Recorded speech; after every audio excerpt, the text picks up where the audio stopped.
PUBG கேமில் snipers எல்லாம் வந்து தூரமாக இருக்க டார்கெட்டை வந்து அட்டாக் பண்ணோம் அப்படின்னா அந்த டார்கெட்டை வந்து நேராக பாயிண்ட் அவுட் பண்ணி சுடுறதை நீங்கள் பார்த்துருக்கீங்க. இப்போ அதுவே நீங்கள் ஒரு ஸ்னைப்பராக இருந்து ஒரு 2 கிலோமீட்டர் தூரத்தில் ஒரு டார்கெட்டை நீங்கள் ஷூட் பண்ணோம் அப்படின்னா அந்த டார்கெட்டுக்கு நேராக நீங்கள் பாயிண்ட் அவுட் பண்ணி அடிச்சிங்கன்னா அந்த புல்லட் வந்து டார்கெட் மேலே படாமல் லைட்டாக டிஃப்ளெக்ட் ஆகி வேறு இடத்துல விழுந்துடும். அதே மாதிரி இப்போ இந்தியாவில் இருந்துட்டு பக்கத்தில் இருக்க ஒரு டெரரிஸ்ட் கேம்ப் மேலே நம்ம மிசைல் லான்ச் பண்ணோம் அப்படின்னா நம்ம அந்த டெரரிஸ்ட் கேம்ப் மேலே டைரெக்டாக நம்ம லான்ச் பண்ணோம் அப்படின்னா அந்த மிசைல் போய் டெரரிஸ்ட் கேம்ப் மேலே விழுகாமல் பக்கத்தில் இருக்க மக்கள் வாழ்கிற பகுதியில் கூட விழுக வாய்ப்பு இருக்குது. அது ஏன் இந்த புல்லட்டு மிசைல்லாம் வந்து டிஃப்ளெக்ட் ஆகி போய் விழுகுது, இப்படி விழுகாமல் இருக்கணும்னா என்னென்ன பண்ணணும், இதை தான் இந்த வீடியோவில் நம்ம பார்க்க போகிறோம்.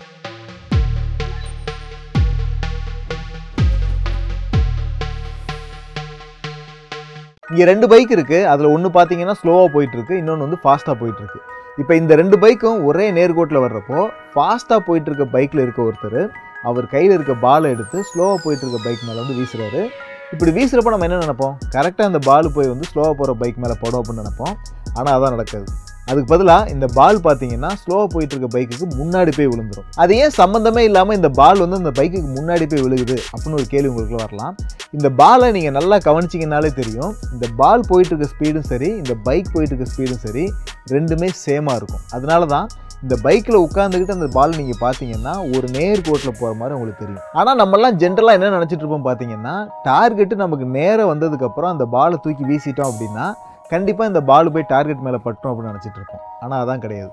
இந்த பாலுக்கு பார்த்தீங்கன்னா சைடு வெலாசிட்டி மட்டும் இல்லாமல் ஃபார்வர்ட் வெலாசிட்டின்னு ஒன்று இருக்கும். இதனால தான் இந்த மூவ் ஆகிட்டு இருக்க பாலை வந்து நம்ம டாப் வியூலேருந்து பார்த்தோம் அப்படின்னா பால் வந்து சைடில் மட்டும் மூவ் ஆகாமல் ஃபார்வர்ட் டைரெக்ஷன்லேயே மூவ் ஆகிட்டு இருக்கும்.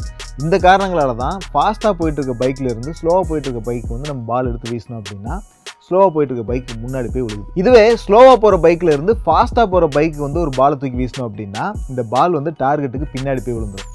அதே நேரத்தில் 2 பைக்குமே வந்து சேம் ஸ்பீடில் போயிட்டு இருந்தது அப்படின்னா நம்ம பாலை தூக்கி வீசுகிறப்போ கரெக்டாக அந்த பால் வந்து டார்கெட் மேலே அடிச்சிடும். இப்போ ஒரு ஸ்னைப்பர் 3 கிலோமீட்டர் தூரத்தில் உள்ள ஒரு டார்கெட்டை நேராக பாயிண்ட் பண்ணி சுட போகிறாருன்னு வச்சுக்கலாம். இப்படி சுடுறப்போ இந்த புல்லட்டு பார்த்தீங்கன்னா டார்கெட் மேலே படாது. இது காரணம் என்னென்னா, நம்ம பைக் எக்ஸாம்பிளில் பார்த்த மாதிரியே ஸ்னைப்பர் வந்து ஒரு ஸ்பீடில் ட்ராவல் ஆகிட்டு இருப்பார், at the same time target பார்த்தீங்கன்னா இன்னொரு ஸ்பீடில் ட்ராவல் ஆகிட்டு இருக்கும். இந்த காரணத்தினால தான் இந்த புல்லட் வந்து அந்த டார்கெட் மேலே படாது. அட என்னப்பா நீ ஸ்னைப்பரும் சரி டார்கெட்டும் சரி ஸ்டேஷனரியில் தானே இருக்காங்க, இவங்க வந்து மூவ் ஆகிட்டு இருக்காங்க நீ சொல்கிற அப்படின்னு நீங்கள் கேட்கலாம். பூமியில் இருக்க எல்லா பொருளும் பார்த்தீங்கன்னா பூமியோட சேர்ந்து சுற்றிக்கிட்டே தான் இருக்கும். இப்போ நம்ம போலில் இருந்தாலும் சரி ஈக்குவேட்டர் இருந்தாலும் சரி ஒரு தடவை கம்ப்ளீட்டாக சுற்றி வர்றதுக்கு வந்து நமக்கு 24 மணி நேரம் இருக்கும். இப்போ நீங்கள் வந்து ஈக்குவேட்டர் பக்கத்தில் இருக்கீங்கன்னு வச்சுக்கலாம், உங்கள் ஃப்ரெண்டு வந்து போல் பக்கத்தில் இருக்காருன்னு வச்சுக்கலாம்.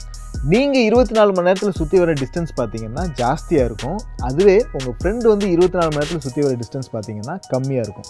இதனால் நீங்கள் சுற்றி வர ஸ்பீடும் பார்த்தீங்கன்னா ஜாஸ்தியாக இருக்கும், உங்கள் ஃப்ரெண்டு சுற்றி வர ஸ்பீடு பார்த்தீங்கன்னா கம்மியாக இருக்கும். இப்போ நம்ம பெங்களூர்லேருந்து டெல்லிக்கு ஷூட் பண்ணுறப்ப பார்த்தீங்கன்னா இந்த புல்லட்டு அதிகமான வேகத்தில் சுற்றிட்டு இருக்க பெங்களூர்லேருந்து கம்மியான வேகத்தில் சுற்றிட்டு இருக்க டெல்லிக்கு மூவ் ஆகும். இப்படி மூவ் ஆகிறப்போ நம்ம பைக் எக்ஸாம்பிளில் பார்த்த மாதிரி இந்த புல்லட்டு எக்ஸாக்டாக பெங்களூர் என்ன ஸ்பீடில் சுற்றிட்டு இருக்கோ அதே ஸ்பீடில் வந்து மூவ் ஆகிட்டு இருக்கும். ஸோ டெல்லியை விட்டு லைட்டாக டிஃப்ளெக்ட் ஆகி அதாவது ரைட் சைடில் போய் விழுந்துடும். இதனால் டார்கெட்டும் மிஸ் ஆகிடும். இப்போ நீங்களே கவனிச்சிருப்பீங்க, இந்த பைக் எக்ஸாம்பிளில் பால் ஸ்ட்ரைட் லைனில் டிஃப்ளெக்ட் ஆன மாதிரி இல்லாமல் இந்த புல்லட் பார்த்தீங்கன்னா கர்வேச்சர் ஷேப்பில் வந்து டிஃப்ளெக்ட் ஆகிருக்கும்.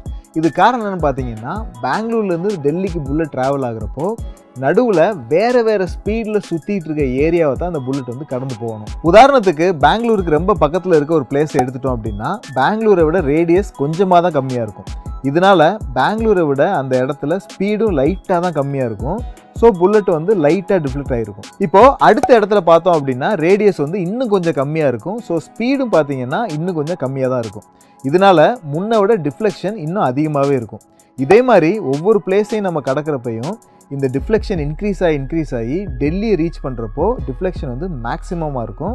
இப்போது நம்ம இதை ட்ரேஸ் பண்ணி பார்த்தோம்னா புல்லட் வந்து ஒரு கர்வில் ரைட் சைடில் டிஃப்ளெக்ட் ஆகிருக்கும். ஸோ பூமி மாதிரி ரொட்டேட் ஆகிட்டு இருக்க சிஸ்டமில் மூவ் ஆகிட்டு இருக்க ஆப்ஜெக்ட் வந்து கர்வ் ஷேப்பில் டிஃப்ளெக்ட் ஆகிறது தான் நம்ம வந்து கோரியாலிசிஸ் எஃபெக்ட் அப்படின்னு சொல்லுவோம். இப்போ அதுவே நம்ம டெல்லியிலேருந்து பெங்களூர் நோக்கி ஷூட் பண்ணோம் அப்படின்னா இந்த புல்லட்டோட ஸ்பீடு டார்கெட்டோட ஸ்பீடை விட கம்மியாக இருக்கிறதுனால இந்த மாதிரி டிஃப்ளெக்ட் ஆகி விழுவும். அதாவது நம்ம ஷூட் பண்ண இடத்துலேருந்து பார்த்தோம் அப்படின்னா இந்த புல்லட் வந்து ரைட் சைடில் டிஃப்ளெக்ட் ஆகி விழுந்துருக்கும். ஸோ நம்ம நார்தர்ன் ஹெமிஸ்பியரில் இருக்கிற நாடுகள்லேருந்து நம்ம ஷூட் பண்ணோம் அப்படின்னா அந்த புல்லட் எப்போயுமே வந்து ரைட் சைடு டிஃப்ளெக்ட் ஆகும். அதுவே சதர்ன் ஹெமிஸ்பியர் உள்ள நாடுகள்லேருந்து நம்ம ஷூட் பண்ணோம் அப்படின்னா அந்த புல்லட் வந்து லெஃப்ட் சைடில் டிஃப்ளெக்ட் ஆகும். ஆக்சுவலாக ஒரு ஸ்னைப்பருக்கு பார்த்தீங்கன்னா டெல்லியிலேருந்து பெங்களூர் வரலாம் ஷூட் பண்ணலாம் முடியாது.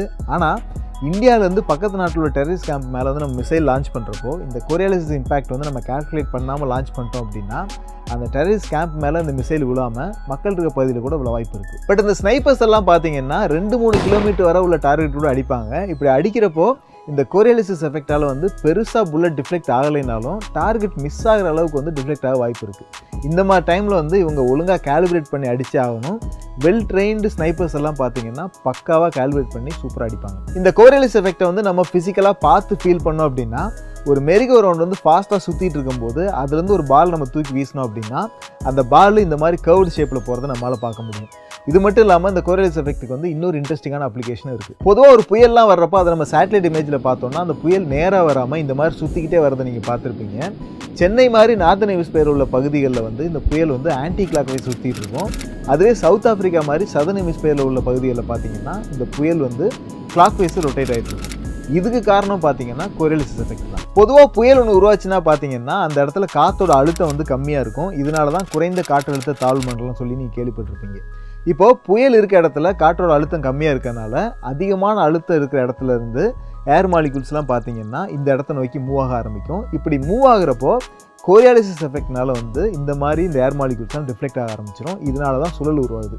இந்த சுழல் எப்படி உருவாகுது அப்படிங்கிறது வந்து விஷுவலாக நம்ம பார்க்கறதுக்காக ஒரு எக்ஸ்பெரிமெண்ட் பண்ணி பார்த்துடலாம். இப்போ நம்மகிட்ட ஒரு செட்டப் இருக்குது. இந்த செட்டப்பில் வந்து ஒரு பாயிண்ட் வந்து நம்ம மார்க் பண்ணி வச்சுருக்கோம். இந்த பாயிண்ட்டை சுற்றி ஒரு 4 பால் செட் பண்ணி வச்சுருக்கோம். அந்த 4 பாலுமே பார்த்தீங்கன்னா ஒரு ட்ரிகர் நம்ம கனெக்ட் பண்ணி வச்சுருக்கோம். இப்போது இந்த ட்ரிகரை ப்ரெஸ் பண்ணி இந்த 4 பால் நம்ம ரிலீஸ் பண்ணுறப்போ பார்த்தீங்கன்னா இந்த 4 பாலுமே சென்டரை நோக்கி நேர்கோட்டில் ட்ராவல் ஆகிறது நீங்கள் பார்க்கலாம். அதுவே இந்த போர்டை பூமி சுற்றுற மாதிரி ஃபாஸ்ட்டாக சுற்ற விட்டுட்டு இந்த ட்ரிகரை ப்ரெஸ் பண்ணிவிட்டு இந்த பாலை ரிலீஸ் பண்ணோம் அப்படின்னா இந்த பாலெல்லாம் ரைட் சைடில் அதாவது ஆன்டி கிளாக் வைஸில் வந்து டிஃப்ளெக்ட் ஆகிறத நீங்கள் பார்க்கலாம். இதே மாதிரி தான் பூமியிலே வந்து இந்த ஏர் மாலிகுல்ஸ்லாம் டிஃப்ளெக்ட் ஆகிட்டு புயல் உருவாகிறப்போ வந்து சுழல் உருவாகுது. ஸோ சென்னை வந்து நார்தன் ஹெமிஸ்பியரில் லொக்கேட் ஆகிருக்கிறதுனால மிசைல்லாம் எப்படி நார்தன் ஹெமிஸ்பியரில் போகிறப்போ ரைட் சைடு டிஃப்ளெக்ட் ஆச்சோ அதே மாதிரி இந்த ஏர் மாலிகுல்ஸ் ரைட் சைடு டிஃப்ளெக்ட் ஆகிட்டு நம்ம எக்ஸ்பெரிமெண்ட்டில் பார்த்த மாதிரியே ஆன்டி கிளாக் வைஸில் வந்து புயல் வந்து சுற்ற ஆரம்பிச்சிடும். இதே மாதிரி சதர்ன் ஹெமிஸ்பியரில் பார்த்தீங்கன்னா இந்த புயல் வந்து கிளாக் வைஸில் ரொட்டேட் ஆகும். ஸோ ஸ்னைப்பர்ஸாக இருந்தாலும் சரி மிசைல் லான்ச் பண்ணுறவங்களா இருந்தாலும் சரி அவங்க லான்ச் பண்ணுறதுக்கு முன்னாடி இந்த கோரியாலிசிஸ் எஃபெக்டை கன்சிடர் பண்ணிவிட்டு கன்னையோ அல்லது மிசைல் லான்ச்சரையோ வந்து கேலிப்ரேட் பண்ணி தான் வந்து ஷூட் பண்ணுவாங்க. அப்படி இல்லை அப்படின்னா டார்கெட்டை போய் அது வந்து அடிக்காது. ஸோ இந்த மாதிரி சயின்ஸ் எல்லாம் கன்சிடர் பண்ணாமல் டிசைன் பண்ணப்பட்டுள்ள PUBG கேமை நாங்கள் வன்மையாக கண்டிக்கிறோம்.